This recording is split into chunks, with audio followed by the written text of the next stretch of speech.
Today is a big day for Lisa Willie Silva. They just announced she won the Nobel Peace Prize for her longtime support of spreading books and reading to the world. Not only with her series of children's books, but also her series of books that spread and enhance your faith, love, and confidence to all. We spoke to Lisa yesterday and she explained to us this didn't happen overnight.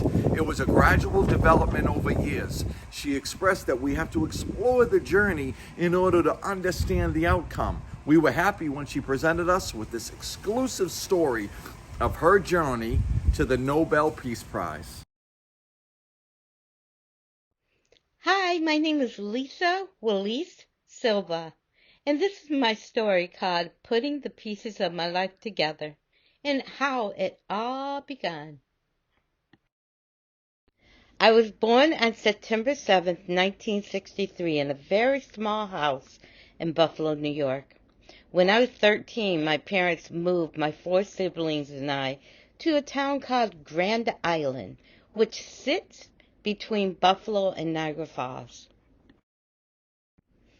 After graduating from Grand Island High School, I attended Damon College in Buffalo, New York. I majored in special and elementary education for my parents and theater for me. One day I was sitting in my theater class and the teacher was saying how hard LA is. He talked about all the rejection, and every rejection that you'll get.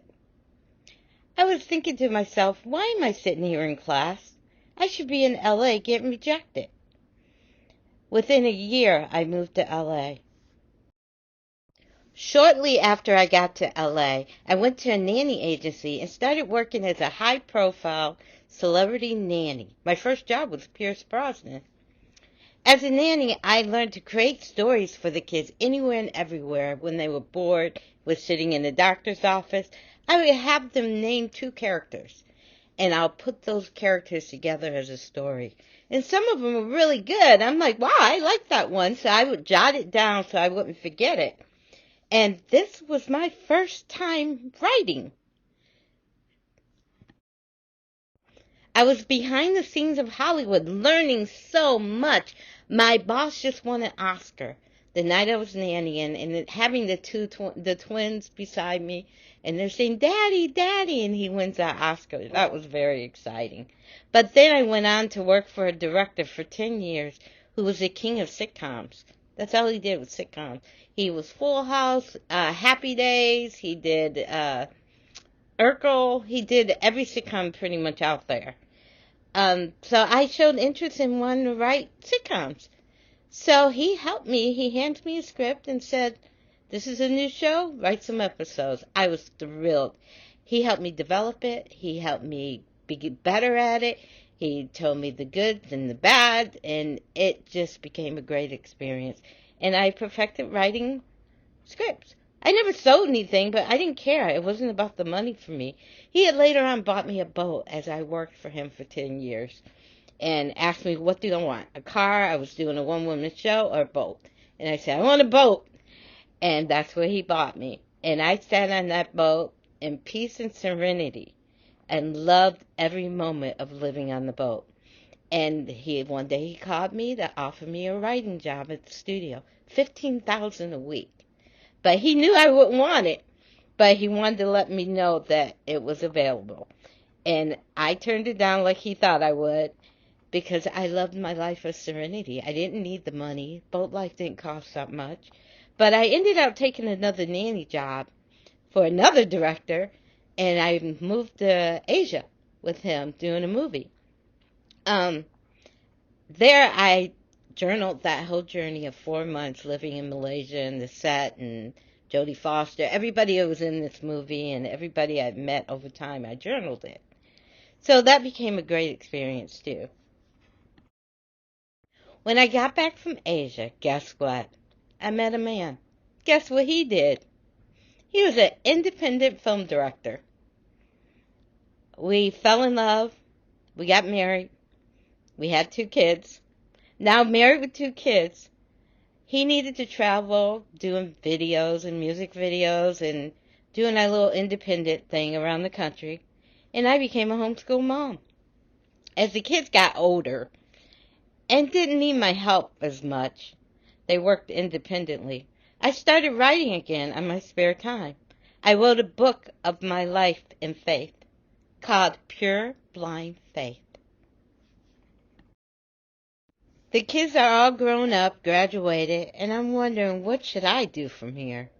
I still have a lot of life in me. I want to use it for something. I just don't know what. I decided to go back to college, Valencia College. I'm getting a degree. I don't know what I'm going to do with the degree. I don't even know why I want one. I just know I need to be there. I had no preconceived notions. Didn't know what I was going there for. But I knew I had to be there. I wanted to get my brain rolling again after being a homeschool mom for all these years. So I took all the classes they recommend. I started my journey. I tried to stay away from classes with lots of reading. Though I love to write, I hate to read. Isn't that crazy?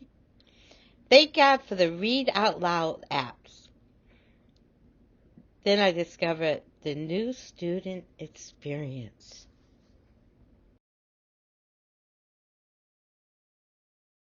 This is the class that changed my life and my destination and my destiny. It reminded me of who I am, what I do, and where I should go. I watched a YouTube video on the Clifton Strength Assessment. And the guy on the YouTube was raving on how it changed his life and it was the best money he ever spent.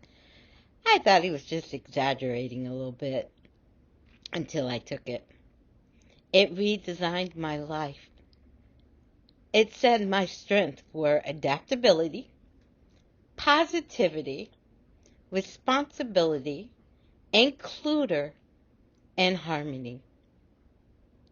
I took all those strengths that I had naturally and used them for my future. I agreed with every one of them and added a few more, like belief, because I believe in myself, self-assurance, and individualization. When I was taking my career pathway assessment test, every test said, you should be a writer, you should be an author, you should be a creative writer. Even the career match test said my number one match was a poet, a lyricist, or a creative writer. My planned assessment report said, I'm very independent. I should look for jobs that I could do things on my own, be my own boss. It said that I like to do my creativity and love my freedom to work alone, that I should explore working environments by myself and do all my creativity because I love my freedom, that I should explore working where I can make my own decisions. I was shocked. My hobby is actually my career. It was something I did for fun, not for monetary gain or success. Even when I was offered to be a studio writer for sitcoms, I turned it down, all 15,000 a week of it. I did it for fun, not for a career, not for the pressure of a boss. Now it is my career. It's a career for me. I was thrilled. It changed my whole thought process and my whole outlook on what I did for fun.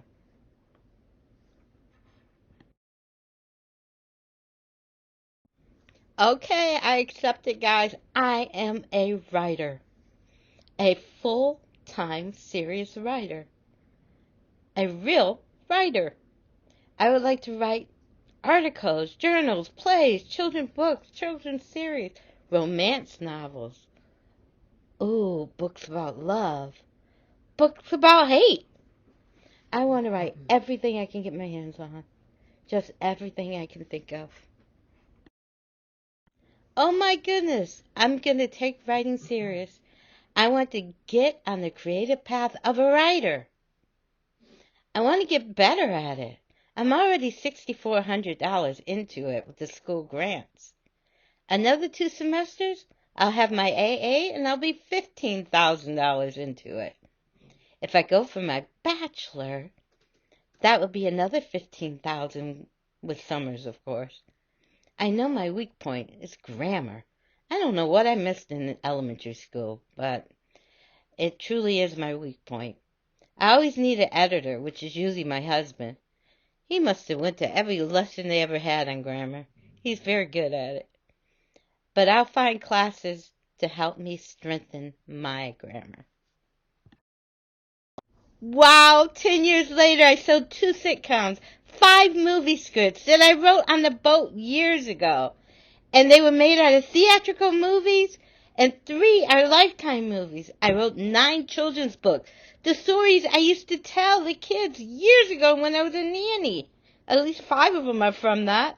I did a book series, and Pure Blind Faith is #1 on a New York bestseller. I am no longer turning jobs that include money, and I'm using it to help other people. I still hate reading, but I'm now, after $45,000 at Valencia College and a few classes at UCF, a couple writing classes, I can edit my own writing.